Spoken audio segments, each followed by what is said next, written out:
स्वर्ग में अर्जुन की अस्त्र शिक्षा। वैशंपायन जी कहते हैं, जन्मेजय देवताओं के चले जाने पर अर्जुन वहीं रहकर देवराज इंद्र के रथ की प्रतीक्षा कर रहे थे। थोड़ी देर में इंद्र का सारथी मातली दिव्य रथ लेकर वहां उपस्थित हुआ। उस रथ की उज्जवल कांति से आकाश का अंधेरा मिट रहा था। बादल तितर बितर हो रहे थे। भीषण ध्वनि से दिशाएं प्रतिध्वनित हो रही थी।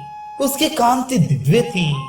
रथ में तलवार, शक्ति, गदाएं, तेजस्वी भाले, वज्र, पहियों वाली तोपें, वायु वेग से गोलियां फेंकने वाले यंत्र, तमंचे तथा और भी बहुत से अस्त्र शस्त्र भरे हुए थे। 10,000 वायुगामी घोड़े उसमें जुटे हुए थे। उस मायामय दिव्य रथ की चमक से आंखें चौंधिया जाती। सोने के दंड में कमल के समान श्याम वर्ण की वैजयंती नामक ध्वजा फहरा रही थी। मातली सारथी ने अर्जुन के पास आकर प्रणाम करके कहा, इंद्र नंदन, श्रीमान देवराज इंद्र आपसे मिलना चाहते हैं। आप उनके प्यारे रथ में सवार होकर शीघ्र ही चलिए। सारथी की बात सुनकर अर्जुन के मन में बड़ी प्रसन्नता हुई। उन्होंने गंगा स्नान करके पवित्रता के साथ विधि पूर्वक मंत्र का जप किया। तदनंतर शास्त्रोक्त रीत से देवता, ऋषि और पितरों का तर्पण किया। फिर मंदराचल से आज्ञा मांगकर इंद्र के दिव्य रथ पर आ बैठे। उस समय इंद्र का रथ और भी चमक उठा। क्षण भर में ही वह रथ मंदराचल से उठकर वहां के तपस्वी ऋषि मुनियों की दृष्टि से ओझल हो गया। अर्जुन ने देखा कि वहां सूर्य का, चंद्रमा का अथवा अग्नि का प्रकाश नहीं था। हजारों विमान वहां अद्भुत रूप में चमक रहे थे। वे अपनी पुण्य प्राप्त कांति से चमकते रहते थे और पृथ्वी से तारों के रूप में दीपक के समान दिखते हैं। जब अर्जुन ने इस विषय में मातली से प्रश्न किया, तब मातली ने कहा कि वीर, पृथ्वी पर से जिन्हें आप तारों के रूप में देखते हैं, वे पुण्यात्मा पुरुषों के निवास स्थान हैं। अब तक वह रथ सिद्ध पुरुषों के मार्ग को लांघ कर आगे निकल गया था। इसके बाद राज ऋषियों के पुण्यवान लोग पड़े। तदनंतर इंद्र की पुरी अमरावती के दर्शन हुए। स्वर्ग की शोभा, सुगंध, दिव्यता, अभिजन और दृश्य अनूठा ही था। ये लोक बड़े बड़े पुण्यात्मा पुरुषों को प्राप्त होता है। जिसने तप नहीं किया, अग्निहोत्र नहीं किया, जो युद्ध से पीठ दिखाकर भाग गया, वह इस लोक का दर्शन नहीं कर सकता।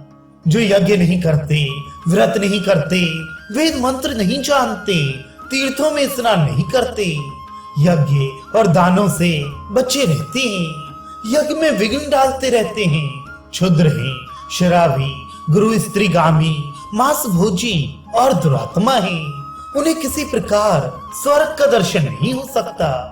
अमरावती में देवताओं के सहस्त्रों इच्छानुसार चलने वाले विमान खड़े थे। सहस्त्रों इधर उधर आ जा रहे थे। जब अप्सरा और गंधर्वों ने देखा कि अर्जुन स्वर्ग में आ गए हैं, तब वे उनकी स्तुति सेवा करने लगे। देवता, गंधर्व, सिद्ध और महर्षि प्रसन्न होकर उदार चरित्र अर्जुन की पूजा में लग गए। बाजे बजने लगे। अर्जुन ने क्रमशः साध्य देवता, विश्व देवा, पवन, अश्विनी कुमार, आदित्य, वसु, ब्रह्म ऋषि, राज ऋषि, तुम्बुरु, नारद तथा हाहुहु आदि गंधर्वों के दर्शन किए।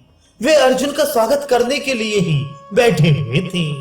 उनके साथ व्यवहार के अनुसार मिलकर आगे जाने पर अर्जुन को देवराज इंद्र के दर्शन हुए। रथ से उतरकर अर्जुन ने देवराज इंद्र के पास जा सिर झुकाकर उनके चरणों में प्रणाम किया। इंद्र ने अपने प्रेमपूर्ण हाथों से अर्जुन को उठाकर अपने पवित्र देवासन पर बिठा लिया और फिर अपनी गोद में बिठाकर प्रेम से सिर सूंघा। संगीत विद्या और सामगान के कुशल गायक तुम्बरु आदि गंधर्व प्रेम के साथ मनोहर गाथाएं गाने लगे। अंतःकरण तथा बुद्धि को लुभाने वाली घृताची, मेनका, रंभा, पूर्व चित्ती, स्वयं प्रभा, उर्वशी, मित्रकेशी, दंड गौरी, वरुधनी, गोपाली, सहजन्या, कुंभयोनी, प्रजागिरा, चित्रसेना, चित्रलेखा, सहा, मधुसरा आदि अप्सराएं नाचने लगी। इंद्र के अभिप्राय के अनुसार देवता और गंधर्वों ने उत्तम अर्घ्य से अर्जुन का सेवा सत्कार किया, उनके पैर धुलवाकर आचमन कराया। इसके अनंतर अर्जुन देवराज इंद्र के भवन में गए। वीर अर्जुन इंद्र के महल में ठहरकर अस्त्रों के प्रयोग और उपसंहार का अभ्यास करने लगे।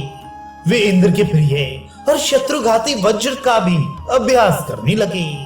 उन्होंने अचानक ही घटा छा जाने, गर्जना करने और बिजलियों के चमकने का भी अभ्यास कर लिया।